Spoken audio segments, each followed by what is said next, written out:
Most people think they know why John Kennedy was in Dallas on November 22, 1963. He was on a political trip, a swing through Texas to shore up support ahead of the 1964 election, a state he had barely won in 1960 and needed to carry again. The trip had been planned for months. Dallas was a stop on a longer itinerary that included San Antonio and Houston. Standard presidential travel, standard political calculation. But here's the problem with that version. It explains why Kennedy went to Texas. It does not explain why he went to Dallas specifically, why the motorcade route was changed in ways that eliminated the security protocols that had been in place for every previous stop on the trip, why the Warren Commission spent more time establishing that Lee Harvey Oswald acted alone than examining the political context that brought Kennedy to that specific street on that specific afternoon, and why the documents that might answer those questions remained classified for over 50 years. The Warren Commission published its report in September 1964. It ran 888 pages. It concluded that Oswald acted alone, that there was no conspiracy, and that the question of Kennedy's assassination was closed. The House Select Committee on Assassinations, which re-examined the evidence in 1979, reached a different conclusion. Based on acoustic evidence from a dicta belt recording made by a Dallas police officer's motorcycle radio, the committee concluded that there were probably 4 shots fired in Dealey Plaza, not 3, and that there was probably a conspiracy. The word probably is in the official congressional record. A congressional committee concluded in 1979 that the President of the United States was probably killed as the result of a conspiracy. That finding has never been rescinded. It has never been superseded by a subsequent official investigation. It sits in the congressional record, where it has been sitting for 45 years, largely unreported in the accounts that most Americans learn about the assassination. This video is not about who fired the shots. That question has generated enough books to fill a library, and the acoustic evidence the House Committee relied on has itself been disputed by subsequent technical analysis. This video is about something more specific and more documentable. It is about the political context that brought Kennedy to Dallas, the men who wanted him there, and what the declassified record shows about the gap between the Warren Commission's conclusions and the evidence it chose not to pursue. Start with Texas in 1963. Kennedy had carried Texas in 1960 by less than 50,000 votes out of more than 2 million cast. The margin was so thin that it depended on the presence of Lyndon Johnson on the ticket, a fact that Kennedy's advisors were acutely aware of and that shaped their assessment of the 1964 electoral map. Without Texas, the path to 270 electoral votes became significantly harder. With the divided Texas Democratic Party heading into 1964, the state was genuinely in play. The Texas Democratic Party in 1963 was not a unified organization. It was a coalition held together by patronage and habit that was, by the fall of 1963, openly at war with itself. The 2 principal figures in that war were Senator Ralph Yarborough, a liberal who aligned with Kennedy's national agenda, and Governor John Connally, a conservative who had broken publicly with the administration on several issues and who represented the Texas business establishment that had never been comfortable with Kennedy's presidency. The animosity between Yarborough and Connally was personal as well as political. They would not ride in the same car. They would not appear on the same platform without visible tension. The photographs from the San Antonio stop on November 21st, the day before the assassination, show Yarborough and Connally placed carefully apart from each other in ways that the White House advance team had arranged to prevent an open confrontation. Kennedy's purpose in Texas, beyond the electoral calculation, was to force a reconciliation between these 2 factions. He needed both of them. He needed Connally's access to the Texas business community and oil money, and he needed Yarborough's hold on the Liberal and Labor vote. Without both, Texas in 1964 was a problem. The political context matters because it shapes who had leverage over the trip's planning and who had an interest in specific aspects of its execution. The Dallas stop was not originally planned as part of the Texas trip. The first discussions about a Texas visit in the spring and summer of 1963 centered on Houston, San Antonio, and Austin. Dallas was added later, at the insistence of supporters who argued that skipping the state's second-largest city would be read as a political snub. The man most prominently associated with the push to include Dallas was Connolly, who was the host governor and whose relationships with the Dallas business community made him the natural advocate for including the city. This is documented in the planning correspondence between the White House and the Texas governor's office, portions of which were released as part of the Kennedy Records Act disclosures in the 1990s.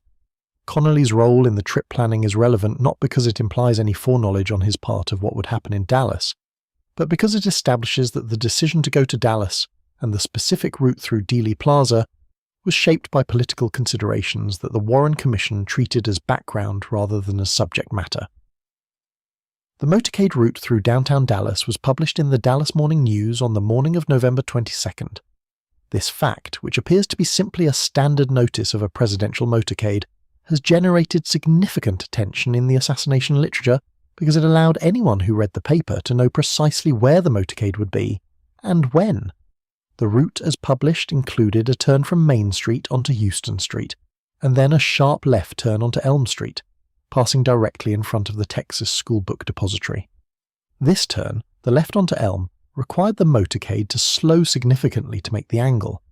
It was, from a security standpoint, the most exposed point on the entire route. The Secret Service protocols of the period specified that presidential motorcades should not pass beneath buildings with open windows that could not be cleared, and that sharp turns requiring deceleration should be avoided where possible. The Elm Street turn violated both protocols. The Warren Commission examined the Secret Service's security arrangements and found them inadequate. It did not pursue in any depth the question of who had approved the specific route, who had reviewed it against security protocols, and why the standard protocols had not been applied. The Secret Service agent responsible for advance work on the Dallas trip was Winston Lawson.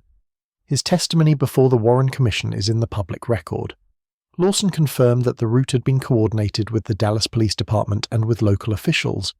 He confirmed that the Elm Street turn was a last-minute modification to the originally planned route.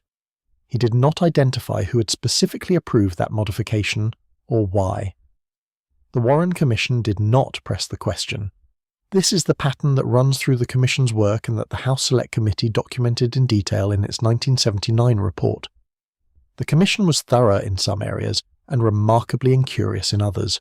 The areas where it was incurious tend to cluster around questions that would have required examining the political relationships and institutional interests of people and organizations that the Commission's members and staff had reasons not to examine too closely.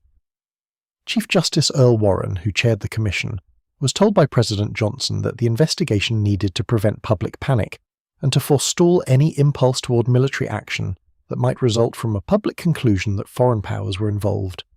Johnson conveyed this to Warren directly in a recorded conversation from December 1963 that was declassified as part of the Johnson Presidential Library materials.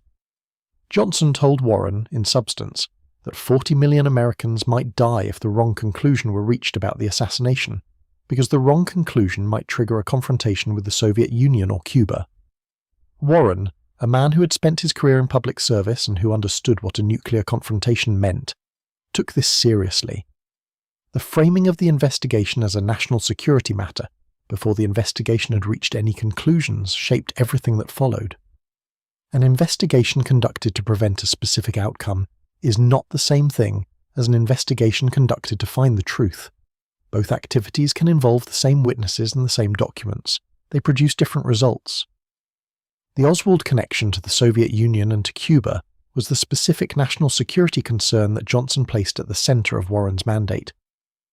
Oswald had defected to the Soviet Union in 1959, had lived there for 3 years, had returned to the United States in 1962 with a Soviet wife, and had been publicly active in pro-Castro organizations in New Orleans in the summer of 1963.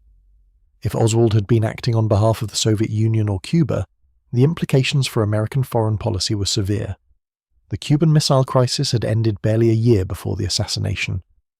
The United States and the Soviet Union were in a period of tense but stable coexistence that depended on both sides maintaining a shared understanding that certain actions were beyond the limits. A Soviet-sponsored assassination of an American president would have shattered that understanding. Johnson's instruction to Warren was therefore not simply political.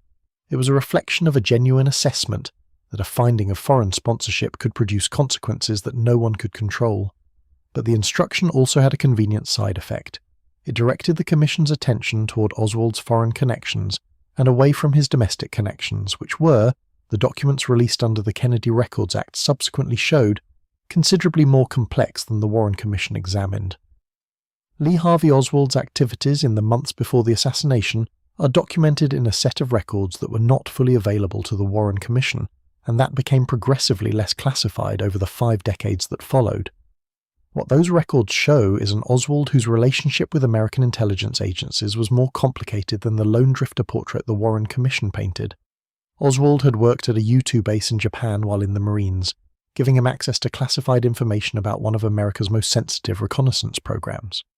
His defection to the Soviet Union had been handled by the State Department with an unusual lack of urgency, given that a man with knowledge of U-2 operations was walking into Soviet territory. He had been monitored by the FBI after his return to the United States. His pro-Castro activities in New Orleans in the summer of 1963 had attracted CIA attention. The CIA's files on Oswald, portions of which were withheld from the Warren Commission, and which have been released in stages over the decades since, show an agency that had been tracking him and that had information about him that was not shared with the Commission's investigators. James Angleton, the CIA's chief of counterintelligence, controlled access to the agency's files on Oswald. Angleton's role in the Warren Commission investigation was to serve as the CIA's liaison to the Commission. He was, in other words, the man who decided what the CIA told the investigators who were examining a case in which the CIA had an undisclosed interest. The specific nature of that interest has been the subject of significant historical research since the 1990s releases.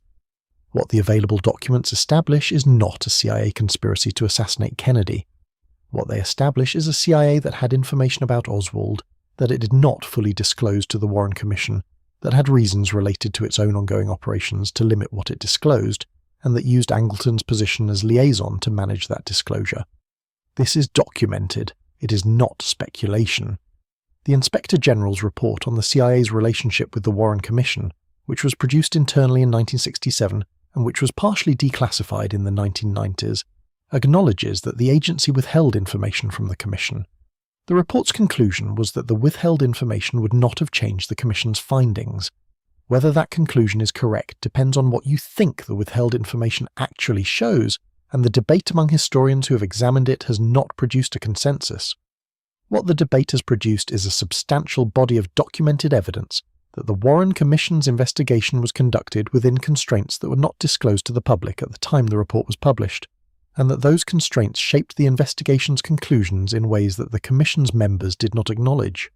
The Kennedy Records Act of 1992 was passed specifically to address this problem. Congress mandated the release of all government records related to the assassination by October 2017. With a provision allowing the President to delay specific releases on national security grounds. President Trump delayed the release of approximately 3,000 documents in October 2017, citing national security concerns raised by the CIA and other agencies. President Biden delayed further releases in 2021 and 2022.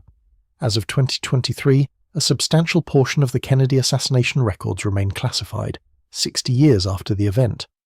The justification offered by the agencies seeking continued classification is that the documents contain information about methods and sources that remain sensitive.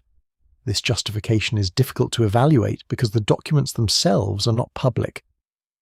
But it raises an obvious question. What intelligence sources and methods from 1963 remain so sensitive in 2023 that their disclosure would damage national security? The Soviet Union no longer exists. The Cuban government of 1963 is 60 years removed from the present. The CIA officers who ran operations in that period are dead. The answer that critics of the continued classification have offered is that the sensitivity is not about current sources and methods. It is about what the documents would reveal about the relationship between American intelligence agencies and the events of November 22, 1963. That answer cannot be verified because the documents are not public. It cannot be dismissed because the agencies seeking continued classification have not provided a specific public justification for why documents from 60 years ago remain dangerous. The gap between what the Warren Commission investigated and what the documentary record suggests was happening in and around Lee Harvey Oswald in the months before the assassination is not a gap that proves a conspiracy. It is a gap that proves the investigation was incomplete. An incomplete investigation that reached a definitive conclusion is not the same thing as a completed investigation that reached the same conclusion. The Warren Commission was incomplete. Its conclusion that Oswald acted alone was reached on the basis of the evidence the Commission examined.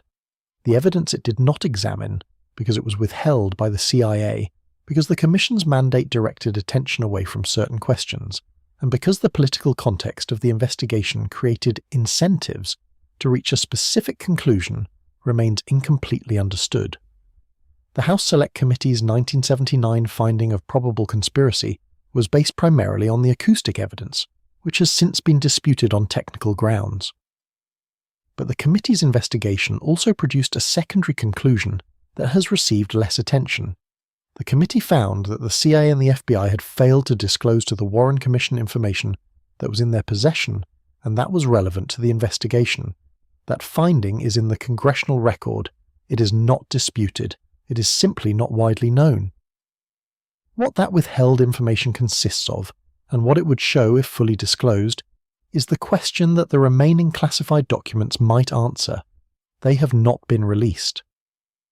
The political context that brought Kennedy to Dallas, the route through Dealey Plaza, the security protocols that were not applied, the Oswald connections to intelligence agencies that were not fully investigated, the documents that remain classified 60 years later, none of these things individually proves that the Warren Commission's conclusion was wrong.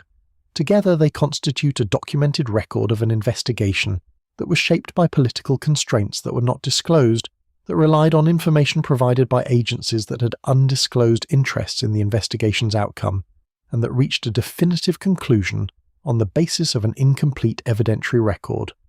Whether that record, if completed, would support the same conclusion or a different one, is a question that the American government has spent 60 years declining to answer definitively. The Warren Commission closed the case in September 1964. The House Select Committee reopened it in 1979 and found probable conspiracy. 3,000 documents remain classified in 2023. The case is not closed. It has simply been deferred. And the deferral, repeated by administration after administration across 6 decades, is itself a piece of evidence about something. What exactly it is evidence of is a question that the documents, when and if they are fully released, might finally allow historians to answer. Until then, the gap between what was investigated and what happened remains exactly what it has been since September 1964, open. If you want to go further down the documented record, subscribe. Every video on this channel follows the documents, not the official version. I'll see you in the next one. But to understand what the Warren Commission buried, you have to understand what it was built to do. Johnson appointed the commission 1 week after the assassination, on November 29, 1963. The 7 members were Earl Warren, Richard Russell, John Sherman Cooper, Hale Boggs, Gerald Ford, Allen Dulles, and John McCloy. The selection of these specific men was not random, and the composition of the commission tells you something important about its purpose. Gerald Ford was a Republican congressman from Michigan and a member of the House Armed Services Committee. He was also, as was revealed decades later through FBI documents released under the Freedom of Information Act, providing the FBI with regular reports on the Commission's internal deliberations. Ford was, in effect, a bureau informant inside the Commission. The FBI's files on this arrangement were released in 1991, 27 years after the Commission's report was published. This fact has not been disputed. It is in the public record. A member of the Commission investigating the assassination was simultaneously reporting its internal discussions to the agency, whose own conduct in relation to Oswald's surveillance was a subject of the investigation. Allen Dulles presented a different problem. Dulles had been Director of Central Intelligence from 1953 to 1961, when Kennedy fired him following the Bay of Pigs disaster. He was, at the time of his appointment to the Warren Commission, a private citizen whose agency connections remained deep and whose personal relationship with Kennedy was, to put it carefully, complicated by the circumstances of his dismissal. Dulles was appointed to investigate an assassination in which his former agency had undisclosed files on the primary suspect. He was simultaneously a man who had personal reasons to resent the president, whose murder was being investigated, and institutional loyalties that ran to the agency, whose files he was now nominally in a position to review. The Warren Commission never asked the CIA for a comprehensive accounting of its files on Oswald. It asked for specific documents in response to specific questions. The CIA provided what was asked for and did not volunteer what was not.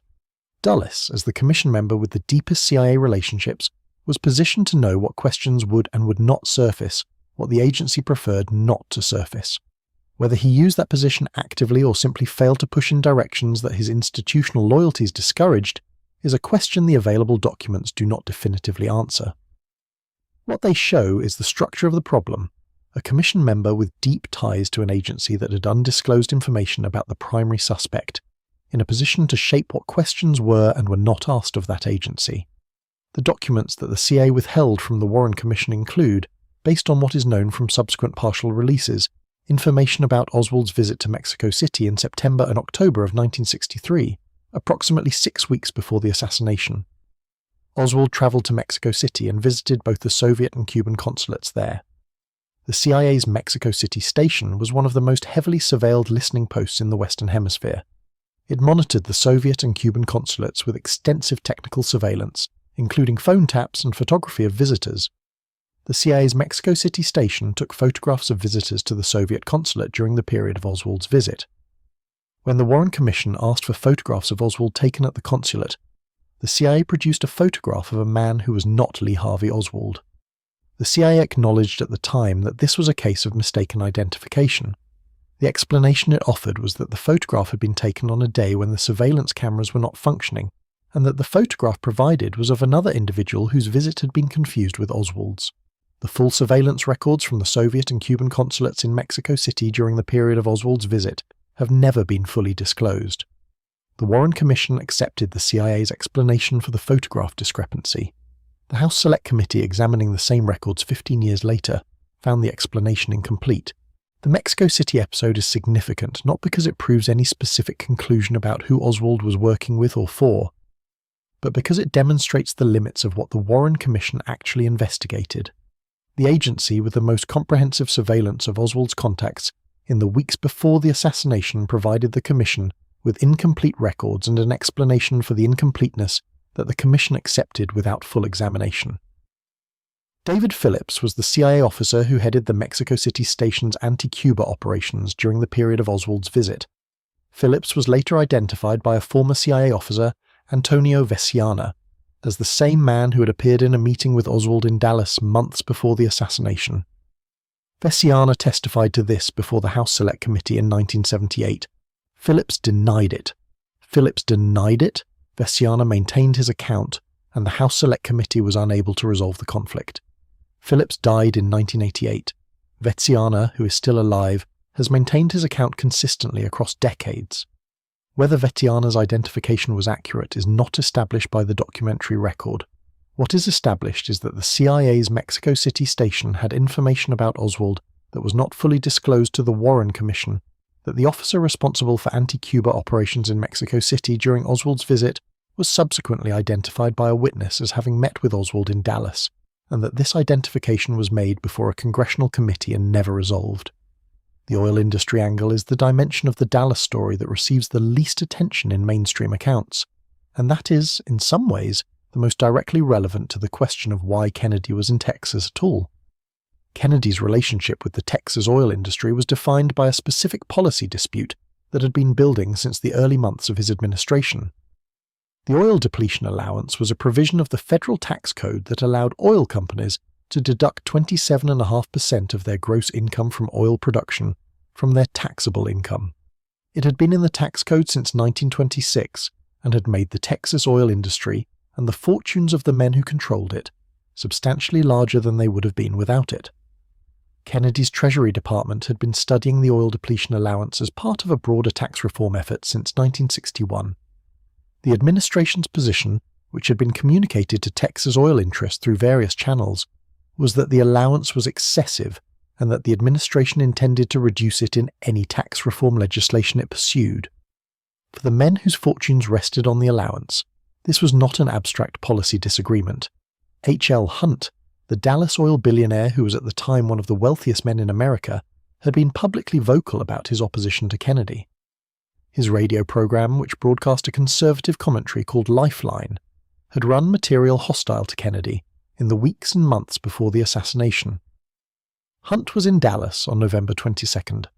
Clint Murchison, another Texas oil billionaire with deep ties to Lyndon Johnson, hosted a gathering at his Dallas home on the evening of November 21st, the night before the assassination. The guest list for that gathering, which has been documented in accounts by Madeleine Brown, who was Johnson's mistress for years and who claimed to have attended the gathering, included Johnson, J. Edgar Hoover, Richard Nixon, and several Texas oil executives. Madeleine Brown's account of that gathering is not independently corroborated by documentary evidence. She gave multiple interviews over the years in which she described Johnson telling her, in reference to the Kennedys, that after tomorrow those sons of bitches will never embarrass me again. Her account has been disputed by Johnson's defenders and cannot be verified against a documentary record. What can be documented is that Clint Murchison hosted a gathering in Dallas on the night of November 21st that included individuals with both the motive and the connections that a conspiracy to kill Kennedy would have required. The gathering itself is not disputed. The accounts of what was said there are disputed and unverifiable. Richard Nixon was in Dallas on November 21st and left on the morning of November 22nd, hours before the assassination. His presence in Dallas the night before is documented by his own accounts and by contemporaneous newspaper records. Nixon later gave different explanations at different times for exactly when he left Dallas and how he learned of the assassination.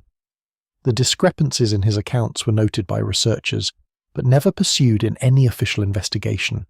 Jack Ruby, who killed Oswald on November 24th, ending any possibility of a public trial at which Oswald might have given his own account of events, had documented connections to the Dallas underworld and to figures in the Mafia. The Warren Commission examined Ruby's background and concluded that his killing of Oswald was an act of personal grief over Kennedy's death, carried out without planning or outside direction. The House Select Committee reached a different conclusion about Ruby. Based on its examination of Ruby's phone records in the weeks before the assassination, the committee found that Ruby had been in contact with figures in organized crime during that period at an unusually high rate. The committee concluded that Ruby's killing of Oswald may have been related to organized crime. The Mafia's motive for wanting Kennedy dead has been extensively documented in the historical literature and needs only brief summary here.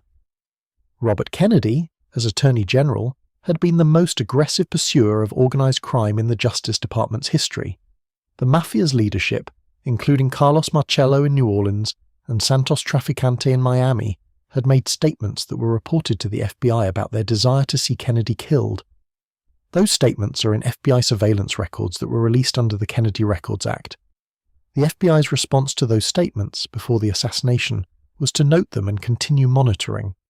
The Warren Commission was not told about them in full. The House Select Committee was told about them and concluded they were relevant to its finding of probable conspiracy. Carlos Marcello was recorded in a 1985 FBI sting operation, making statements about his involvement in the Kennedy assassination. The recording was made by an undercover FBI informant. The statements were reported in a 1988 book by journalist John H. Davis. Marcello died in 1993. The recording has never been released publicly, and the FBI has not confirmed or denied its existence in response to Freedom of Information requests. The convergence of documented interests and documented connections that surrounds November 22, 1963 is not proof of a conspiracy. Each element of the documented record has alternative explanations. Dulles on the Warren Commission can be explained by his reputation as an intelligence authority rather than by any nefarious design. Ford's reporting to the FBI can be explained by institutional loyalty rather than by an effort to shape the investigation's conclusions. The CIA's incomplete disclosure of its Oswald files can be explained by standard compartmentalization rather than by a specific interest in limiting the investigation. Ruby's organized crime connections can be explained by the social world of the Dallas nightclub industry rather than by any operational relationship. Each explanation is individually plausible. The question is whether the convergence of all of them, simultaneously in the same investigation, involving the same event, strains the bounds of coincidence beyond what the available evidence can sustain. The Warren Commission concluded it did not. The House Select Committee concluded it probably did. 3,000 documents remain classified in 2023. The record, as far as the record goes, does not close the question. it leaves it open in specific and documentable ways that the Warren Commission's 888 pages decline to acknowledge. Kennedy was in Dallas because Texas mattered politically, because Connally pushed for the Dallas stop, because the route through Dealey Plaza was approved without full application of standard security protocols, and because the city contained a concentration of people and interests who had documented reasons to want his presidency ended. Whether those facts connect to the shots fired at 12:30 in the afternoon of November 22, 1963, is the question that 60 years of official investigations, congressional hearings, and classified document releases have not definitively answered. The gap between what is documented and what it means is where this story has always lived.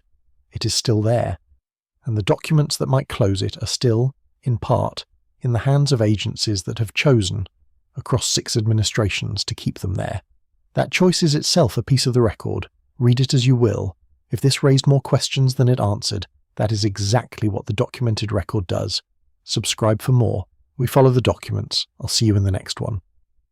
There is one more layer to the Dallas story that the Warren Commission never reached, and it concerns not the assassination itself, but what happened to the investigation of the assassination in the years that followed, and what that subsequent history reveals about the institutional interests that were at stake. The Church Committee, which investigated CIA and FBI abuses of power in 1975 and 1976, was the first congressional investigation to examine the Kennedy assassination in the context of a broader inquiry into intelligence agency conduct. What the Church Committee found, documented in its published reports, and in the declassified records that accompanied them, was a pattern of CIA conduct in the years before and after the assassination that had never been disclosed to the Warren Commission, and that was directly relevant to its subject matter. The CIA had been running a program of assassination plots against Fidel Castro from 1960 through at least 1965. The program, called Operation Mongoose in one of its iterations and involving various code names at other stages, had employed mafia figures as intermediaries for the assassination plots, on the theory that organized crime's existing infrastructure in Cuba could be utilized for the purpose. The primary mafia contacts were John Rosselli and Santos Trafficante. Santos Trafficante was the same figure who had made statements to FBI informants about wanting Kennedy dead. He was also an intermediary in CIA assassination plots against Castro. His dual role connecting CIA operations and organized crime was not known to the Warren Commission, because the CIA did not tell the Commission about Operation Mongoose. The implications of this omission are specific. The Warren Commission was investigating a possible connection between Oswald, the Soviets, Cuba, and the assassination of Kennedy.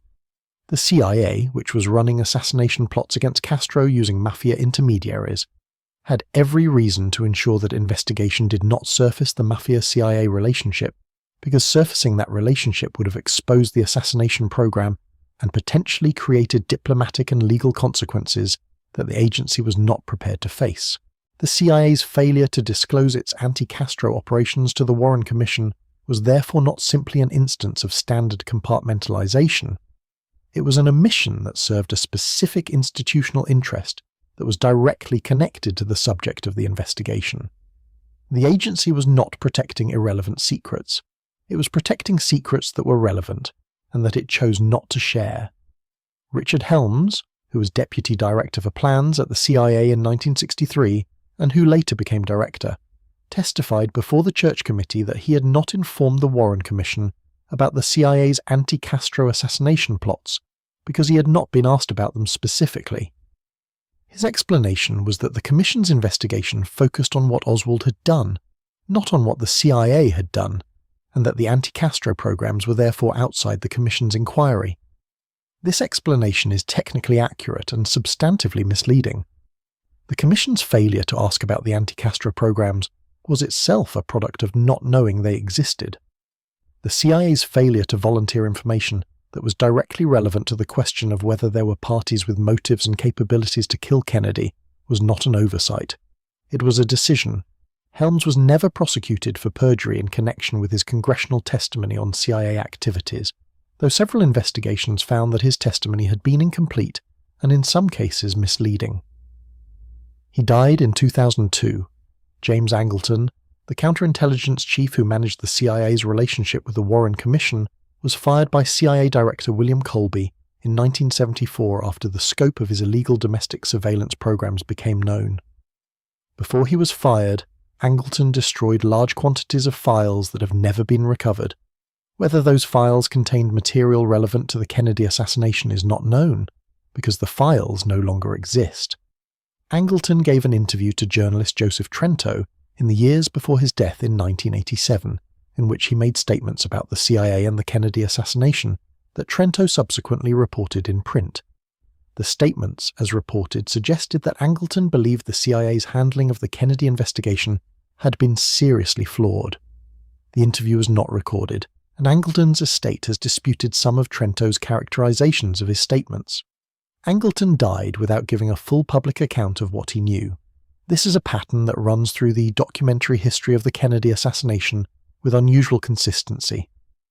The men who were in positions to know the most about the CIA's relationship with the events of November 22, 1963, died without giving full public accounts, in circumstances where the records that might have supplemented their accounts had been destroyed, classified, or otherwise placed beyond the reach of subsequent investigation.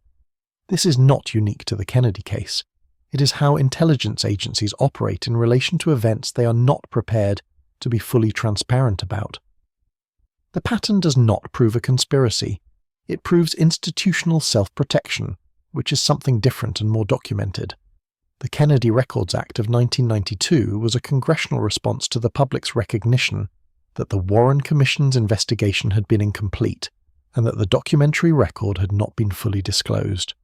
The act mandated the creation of an Assassination Records Review Board, an independent body with authority to review classified documents and to order their release over agency objections where the national security justification was not sufficient.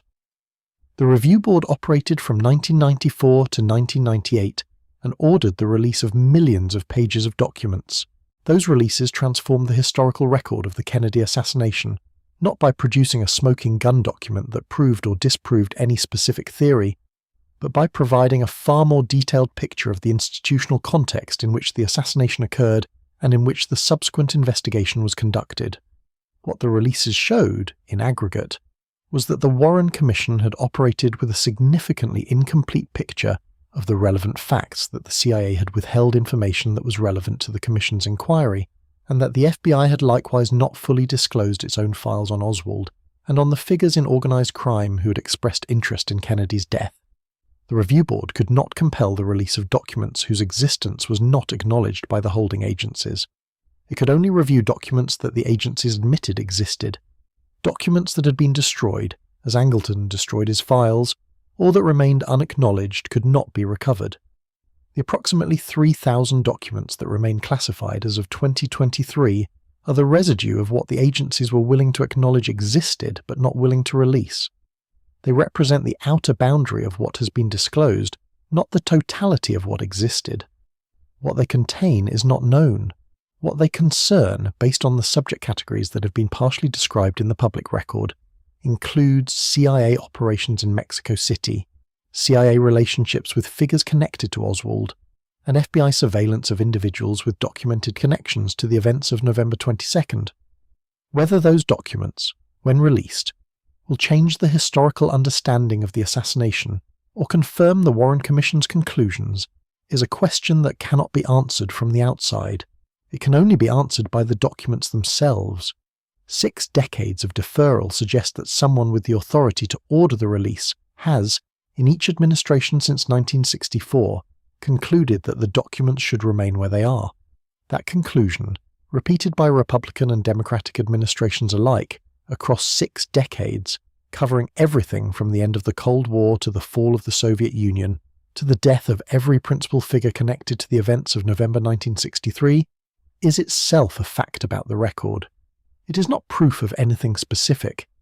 It is evidence of a sustained institutional preference for non-disclosure that has persisted long past any plausible national security justification for it. Kennedy was in Dallas for political reasons that are fully documented. He died there for reasons that are, 60 years later, still not fully documented. The gap between those two sentences is where the most important questions about American political history in the 20th century have been living since September 1964. The Warren Commission closed the case. 3,000 documents say it is not closed. The record is open. Read it that way. The final question the documentary record raises is the one that gets asked least often, because it is the most uncomfortable. Not who killed Kennedy, but what changed after he was dead. Johnson signed the Gulf of Tonkin Resolution in August 1964, 9 months after the assassination, authorizing the escalation that turned Vietnam from a limited advisory mission into a full-scale American war. Kennedy's own position on Vietnam escalation in the months before his death has been disputed by historians for 60 years. The debate centers on two documents: National Security Action Memorandum 263, signed by Kennedy on October 11, 1963, 6 weeks before his death, ordered the withdrawal of 1,000 American military advisors from Vietnam by the end of 1963 as a first step toward disengagement. National Security Action Memorandum 273, signed by Johnson 4 days after Kennedy's death, reversed that policy and authorized planning for increased military pressure against North Vietnam. The contrast between these two documents is a matter of public record. They are both in the National Archives. The debate among historians is about what NSAM 263 actually represented: a genuine commitment to withdrawal, or a tactical adjustment that Kennedy would have reversed as conditions changed. Kennedy's closest advisors have given contradictory accounts on this question over the decades. Robert McNamara, the Secretary of Defense, wrote in his 1995 memoir that he believed Kennedy would have withdrawn from Vietnam, that the evidence of Kennedy's intention supported that conclusion, and that the escalation that followed his death was a tragic divergence from what Kennedy had been planning.